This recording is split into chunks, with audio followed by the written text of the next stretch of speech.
პროექტი ეხმიანება აქტუალურ პრობლემას, წყლის სიხისტის უარყოფით გავლენას ადამიანის ჯანმრთელობასა და საყოფაცხოვრებო ტექნიკაზე, რაც განპირობებულია კალციუმისა და მაგნიუმის იონებით გაჯერებული წყლის ზეგავლენით. ექსპერიმენტული ნაწილის ფარგლებში ჩავატარეთ 3 ტიპის წყლის: რბილი, ონკანის და მინერალური, სიხისტეზე შედარებითი ანალიზი.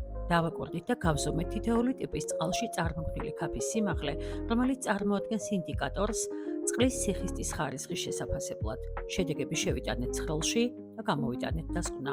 ყველაზე ნაკლები ქაფის სიმაღლე აღმოჩნდა ხის წყალში. ჩვენი ჰიპოთეზა გამართლდა.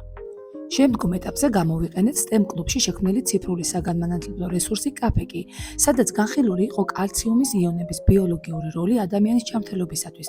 რესურსში ნათლად ჩანს მისი მნიშვნელობა ძვლის ქსოვილის ფორმირებისათვის. დისბალანსის შემთხვევაში კი შეიძლება განვითარდეს პათოლოგიური მდგომარეობა ოსტეოპოროზი. ვიზუალური დემონსტრაციისთვის შედარებული იქნა ჯანსაღი და ოსტეოპოროზით დაზიანებული ძვლის სტრუქტურა. პროექტის გეოქიმიური ნაწილი შეეხო კარსტული ფორმაციების, სტალაქტიტებისა და სტალაგმიტების წარმოქმნის მექანიზმს. ლაბორატორიულ პირობებში განხორციელდა მათი ხელოვნური სინთეზი.